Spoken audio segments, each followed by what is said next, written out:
In virtual Climer cards, there are 3 different types of sessions. There are active sessions, draft sessions, and archived sessions. Let's talk about the difference. An active session means that the session is ready to go for you to work with participants. So if I look here at this session called Test Session for Video, and I see it's active, and I can click Enter. And Enter just means I can go into the session and it's ready to use with participants. I can send participants the link for the session and they can start indicating their responses. And I can also click here to see the responses once they've already responded. So let's exit this active session and look at a draft session. I'm going to go back to, if I click on my sessions on the left, I can see all my sessions and they're divided by active or draft. So if I click on this draft session, if I click on details, it'll show me the details, and it's not quite ready because I haven't activated yet, but this is where I can do the prep work that I need to before a session begins. So you can enter your prompts in here. You can go in here and edit the details. Say that you realize the session's actually not going to happen until January 2021. So you want to change the date or change the name of the session. That's fine. You can change it in here. You can change the description. You can also change which deck of cards that it will be used with. You can also change if you want to share with the organization, or if you can allow the cards to be flipped. So in the draft session is where you can do all that prep work.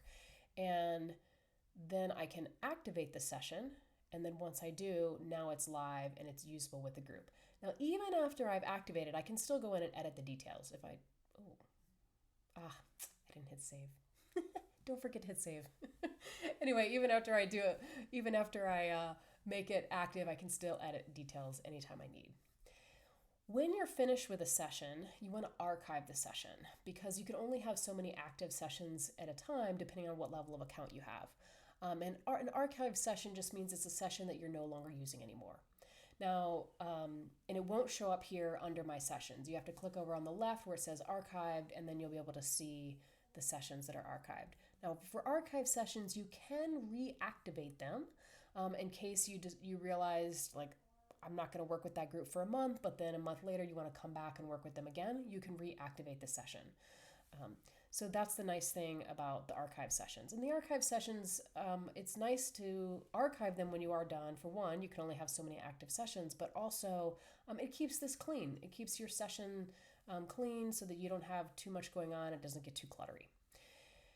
When you're deciding which account you want, the number of active sessions you need is one of the things to consider. Now, technically, each person would only need one session at a time if you're only facilitating one group at a time, right?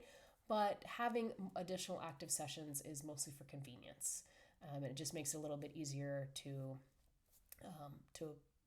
work. If you have multiple groups that you're working with in a particular day or in a particular week, then I would recommend having more active sessions. Same thing with draft sessions. So if you have the professional account, you can have 5 active sessions and up to 10 draft sessions. So essentially 15 sessions ready to go, which for most professionals would be very nice to have. And then as you get up to the team accounts or the group accounts, the team, education, or enterprise, then you get more options there. So that's the difference between active and draft sessions. And then you also have archive sessions as well. Thanks.